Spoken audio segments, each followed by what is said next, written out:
ሜደጌ ክብሬናት ማረጌ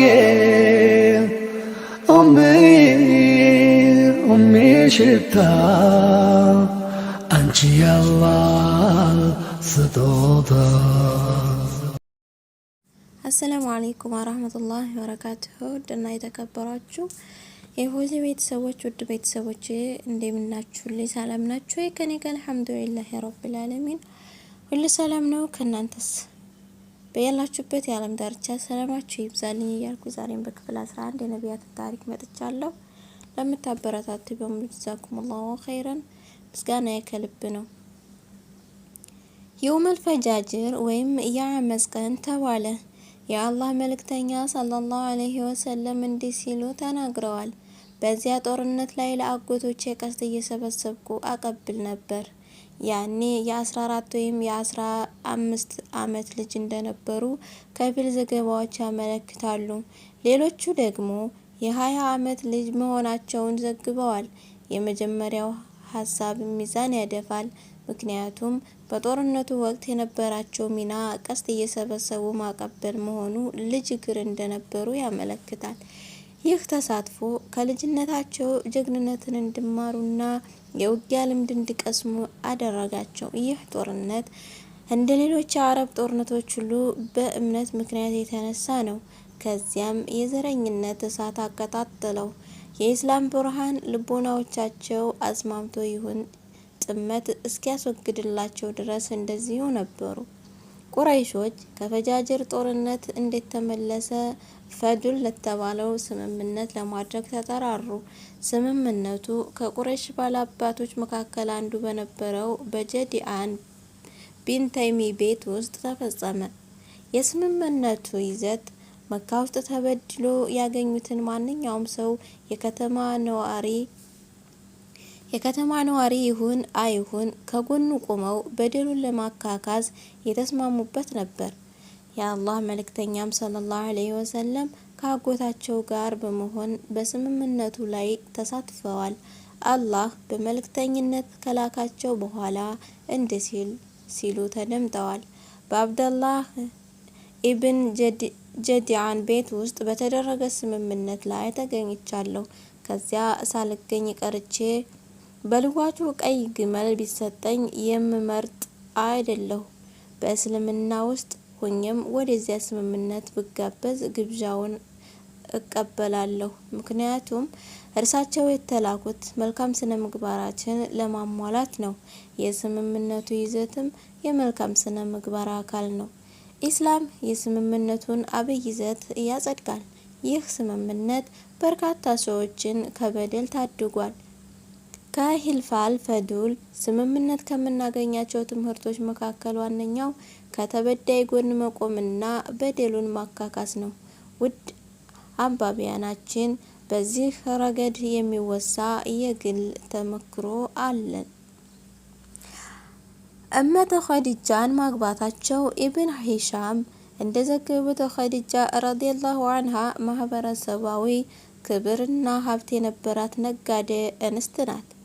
ወንዶችን በሽርክና ታስነግዳለች። የአላህን መልእክተኛ ሰለላሁ ዐለይሂ ወሰለም ሐቀኝነትና ታማኝነት እንዲሁም መልካም ስብዕና ስትሰማ ወደ እርሳቸው መልእክትን በመላክ ገንዘቧን ይዘው ለንግድ ወደ ሻም እንዲሄዱ ጠየቀቻቸው። ሌሎቹ ከምትሰጠው በላይ ገንዘብም ልትሰጣቸውና መይሰራህ የተባለ አገልጋይዋን ከራሳቸው ጋር ልትልክ ቃል ገባች። ነቢዩም ሰለላሁ ዐለይሂ ወሰለም ጥያቄዋን ተቀበሉ። ገንዘቧንም ይዘው ከአገልጋያዋ ከመይሰራህ ጋር ወደ ሻም ተጓዙ። ጉዟቸው የተሳካ ነበር። እጥፍ ድርብ ትርፍ ይዘው ወደ ኸዲጃ ተመለሱ። ገንዘቡን በታማኝነት አስረከቡ።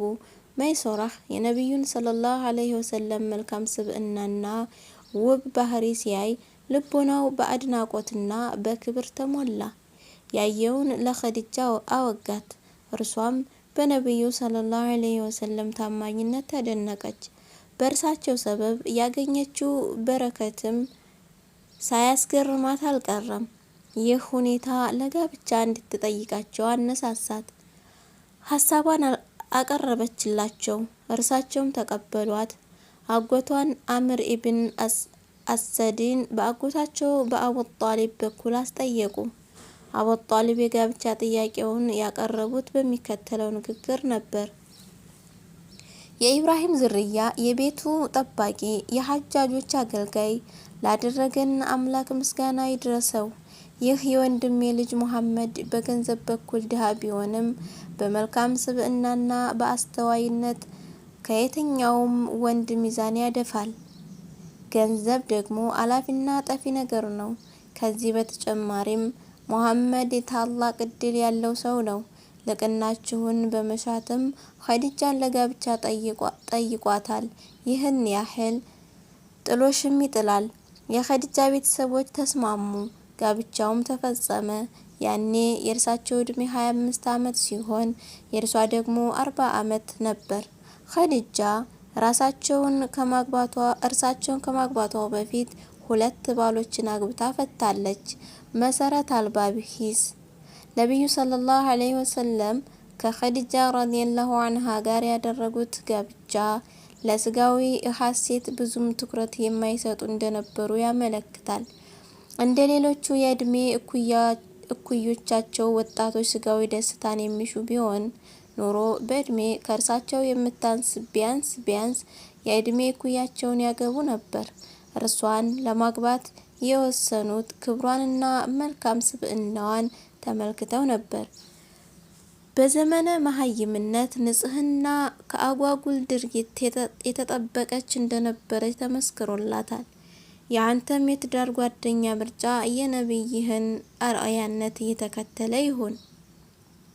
ይህ ጋብቻ እመተ ኸዲጃ ረዲየላሁ ዐንሃ በ56 ዓመት እድሜያቸው እስከ ሞቱበት እለት ድረስ ቀጥሏል። ነቢዩም ሰለላሁ ዐለይሂ ወሰለም ሌላ ሴት የማግባት ሀሳብ ሳይኖራቸው እድሜያቸው 50ዎቹን ተሻገረ። ወንድ ልጅ ብርቱ የወሲብ ፍላጎትን ለማርካት ሲል ብዙ ሚስቶችን ለማግባት የሚከጀለው ከ25 እስከ 50 ባለው የእድሜ ክልል ውስጥ መሆኑ ይታወቃል። ነቢዩ ሙሐመድ ሰለላሁ ዐለይሂ ወሰለም በኸዲጃ ረዲየላሁ ዐንሃ ላይ ሌላ ሴት የመደረብ ሀሳብ ሳያድርባቸው ይህን የእድሜ ክልል አለፉ። ቢፈልጉ ኑሮ በርካታ እንስቶችን ያገኙ ነበር። የህብረተሰቡ ባህልም ይደግፋቸዋል። ኸዲጃ ረዲየላሁ ዐንሃ አግብታ የፈታችና በእድሜዋም የእርሳቸው እጥፍ ልትባል የምትችል ሆና እያለ ቢያገቧትም ከእርሷ ጋር ሌላ እንስት ሳያገቡ አብረዋት ይኖረዋል። ይህ እውነታ ለእስልምና የበረታ ጥላቻ ያላቸው ሚሽነሪዎችና ኦሪየንታሊስቶች እንዲሁም የእነርሱ አገልጋይ የአስተሳሰባቸው አቀንቃኝ የሆኑ አምላክ የለሾችና ዓለማውያን የሚሰነዝሩትን ክስ ባይ የሚያስቀር ነው። እነዚህ ወገኖች የአላህን መልእክተኛ ሰለላሁ ዐለይሂ ወሰለም ጾታዊ ስሜት ያጠቃቸው አድርገው ለመሳል ጥረዋል። ዓላማቸው እውነትን መፈለግ ሳይሆን እምነትን ማናጋት፣ የእርሳቸውን አርአያነት ጥላሸት መቀባትና የወሲብ ስሜትን እሳት ማቀጣጠል በመሆን ሂሳቸው አያስገርምም። ለስጋዊ ስሜት ታጋዥ የሆነ ሰው እንደ አረቢያ ባለ በብክለት የተበከለ ክልል ውስጥ እየኖረ በዙሪያው የሚተራመሰው የብክለት ማዕበል ሳያስብ እስከ 25 ዓመት እድሜው ንጹህና ጥብቅ ሆኖ ሊኖር አይችልም። ከዚያ በኋላም በእጥፍ እድሜ የምትበልጠውን ሴት ለማግባት ብሎም በዙሪያዋ ወዳሉ በርካታ እንስቶች አይኑን ሳይጥል የፈለጋትን ሴት ለማግኘት ያለውን ሰፊ እድል ሳይጠቀም እድሜውን ሙሉ ከአዛውንት ሚስቱ ጋር ለመኖር አይፈቀድም። ከኸዲጃ ረዲየላሁ ዐንሃ ህልፈት በኋላ አይሻን ረዲየላሁ ዐንሃ እና ሌሎች እንስቶችን ማግባታቸው በነቢዩ ሙሐመድ ሰለላሁ ዐለይሂ ወሰለም ልቅናና በሙሉ ባህሪያቸው ላይ ያለንን እምነት የሚያጠናክሩ ሰበቦችንና ጥበቦችን ያዘሉ ናቸው። የጋብቻቸው ምክንያቶች ምንም ይሁኑ ምን የእስልምና ጠላቶች እንደሚያናፍሱት ስጋዊ ስሜቱን ለማስተናገድ ሊሆን ፈጽሞ አይችልም። ነቢዩ ሰለላሁ ዐለይሂ ወሰለም ይህ ፍላጎት ቢኖራቸው ኖሮ ሊያስተናግዱበት በሚችሉበት ተፈጥሯዊ ጊዜ ባስተናገዱት ነበረ። በዚያ ላይ ያኔ ከየትኛውም ሀሳብና ኃላፊነት ነፃ ስለነበሩ ይህን ጥሪ ለማስተናገድ እንቅፋት የሚሆናቸው ነገር አልነበረም። በካዕባ ግንባታ መሳተፋቸው ካዕባ በአላህ ስም አላህን በብቸኝነት ለማምለክ የተገነባ የመጀመሪያ ቤት ነው። አባታችን ነቢዩ ኢብራሂም ዐለይሂ ሰላም ከጣዖት አምልኮ ጋር ከፍተኛ ፍልሚያ ካደረጉ በኋላ ከአላህ በሆነ ትዕዛዝ ካዕባን አነጹ። ኢብራሂም እስማኤልም ጌታችን ሆይ ከእኛ ተቀበለ፣ አንተ ሰሚውና አዋቂው አንተ ነህና የሚሉ ሲሆኑ ከቤቱ መሰረቶቹን ከፍ ባደረጉ ጊዜ አስታውስ። ሱረቱል አልበቀራ ገጽ 2 ቁጥር 127። ካዕባ ከዚህ በኋላ ለብዙ አደጋዎች ተጋልጧል። ነቢዩ ሰለላሁ ዐለይሂ ወሰለም በነቢይነት ከመላካቸው ከጥቂት ዓመታት በፊት መካን ያጥለቀለቀው ኃይለኛ ጎርፍ ይጠቀሳል። የአላህ መልእክተኛ ሰለላሁ ዐለይሂ ወሰለም በነቢይነት ከመላካቸው በፊት ካዕባን ለማደስ በተደረገው ጥረት ላይ በንቃት ተሳትፈዋል። በትከሻቸው ድንጋይ እየተሸከሙ ያቀብሉ እንደነበር ተዘግቧል። ያኔ እድሜያቸው 35 ዓመት እንደነበር ዘገባዎች ያመለክታሉ። ቡኻሪ እንደዘገቡት ጃቢር ቢን አብደላህ ረዲየላሁ ዐንሁ የሚከተለውን ሐዲስ ያስተላልፋል። ካዕባ በሚገነባ ጊዜ ነቢዩ ሰለላሁ ዐለይሂ ወሰለም እና አጎታቸው አብባስ ረዲየላሁ ዐንሁ ድንጋይ ያቀብሉ ነበር። አብባስም ለነቢዩ ሽርጥህን ከአንገትህ ላይ ደልድለህ ተሸከም አሏቸው። ነቢዩም እንደተባሉት ሲያደርጉ ራሳቸውን ስተው ወደቁ። አይናቸው ወደ ላይ ተንጋጠጠ። ሽርጡን አቀብሉኝ አሉና ከወገባቸው ላይ ታጠቁት። አላህ ይህን ያደረገው ሀፍረተ ገላቸውን ሌላ ሰው እንዳያየው ለመከላከል ነው። ይህ ክስተት እኒህ ሰው ለታላቅ ጉዳይ የታጩ መሆናቸውን አመልካች ነበር። ጥቁርን ድንጋይ ወደ ቦታው የመለስን ክብር ለማግኘት በጎሳዎች መካከል የተነሳውን ውዝግብ በመፍታቱ ሂደትም ነቢዩ ትልቅ ሚና ተጫውተዋል። ውዝግቡ ወደ ጦርነት ሊያመራ ተቃርቦ ነበር። የበኒ አብዱዳርና የበኒ አዲ ጎሳዎች በደም የተሞላ ገበታ አቅርበው ለክብራቸው በጋራ ለመፋለም እጃቸውን ከገበታው ውስጥ በማስገባት ቃል ተገባቡ። ቁረይሾች ውዝግቡን ለመፍታት ለ4 ወይም ለ5 ቀናት ቢቀመጡም አልተሳካላቸውም። በመጨረሻም አቡ ኡመያህ አልሙህዙሚ የተባለ ሰው ወገኖቼ ሆይ አትወዛገቡ፣ ሁላችሁም የምትስማሙበትን ሰው ዳኛ አድርጉ ሲል ሀሳብ አቀረበ። በተቀደሰው ካዕባ በር መጀመሪያ ለሚገባው ሰው ዳኝነት እናደርጋለን ሲሉም ተስማሙ። ያ ሰው ታማኙ ሙሐመድ ሰለላሁ ዐለይሂ ወሰለም ሆኑ። ይህ ታማኝ የሚሰጠንን ብይንስ በደስታ እንቀበላለን አሉ። ጉዳዩን አጫወቷቸው። እርሳቸውም ኩታቸውን ዘረጉ። ሁሉም ጎሳዎች የኩታውን ጫፍ እንዲይዙ አዘዙ። ድንጋዩን አነሱና ከኩታቸው ላይ አስቀመጡት። እንዳነሱትም አዘዟቸው። ከሚቀመጥበት ቦታ ላይ ሲያደርስ እርሳቸው ድንጋዩን ያዙና አስቀመጡት። ይህ ክስተት የነቢዩን አዎንታዊ ስብዕና ጥበባቸውንና የላቀ ደረጃውን ያሳያል። ታዲያ ወገኖቻቸው መልእክታቸውን ላለመቀበል ለምን ያን ያህል አንገራገሩ? የአላህ መልእክተኛ ሰለላሁ ዐለይሂ ወሰለም ተከታትሎ የነበረውን የጦርነት እሳት ማጥፋታቸው 4 እውነታዎችን ይከሰትልናል። አንደኛ፣ አዎንታዊነት የነቢዩ ሙሐመድ ሰለላሁ ዐለይሂ ወሰለም ስብዕና መሰረታዊ አካል ነው። በካዕባ ግንባታም ሆነ በሌሎች በማህበረሰባቸው ጉዳዮች ላይ ያሳዩት የነበረው የላቀ ተሳትፎ ከዚህ ባህሪያቸው ያመነጨ ነው። ሁለተኛ፣ ጉዳዮችን የሚያስኬዱበትን ችግሮችን የሚፈቱበትን እጅግ አስደናቂ ጥበብ ያሳያል። በተለይም ይህን በጥበብ የከበረ የሽምግልና ሂደት ያከናወኑት በመካከላቸው ውዝግብ በተነሱባቸው አጋጣሚዎች ሁሉ ብዙ ደም ከመፍሰሱ በፊት እርቅ የሚወርዱ ጎሳዎች መሃል በመሆኑ ደግሞ ለድርጊታቸው የበለጠ ድምቀት ይሰጠዋል። ሶስተኛ፣ ከቁረይሾች ዘንድ የነበራቸው የላቀ የክብር ደረጃ ያመለክታል። ታማኙ አልኢማን በሚል ማዕረግ ይጠሯቸው ነበር። በሁሉም ዘንድ ተወዳጅ ነበሩ። አራተኛ፣ ከአላህ ዘንድ መልእክት ወረደላቸው። እርሱን ማድረስ በጀመሩ ጊዜ የእነዚህ ወገኖቻቸው ልቦች በክህደት መሞላታቸው በማስተባበልና በማወቅ ጥሪያቸውን ማስተናገዳቸው በጣም ያስገርማል። በየትኛውም ቦታና ዘመን የሚገኙ የእውነት ተጠሪዎችን የሚቀናቀኑ ወንጀለኞችን እኩይ ባህሪም በጉልህ ያሳያል።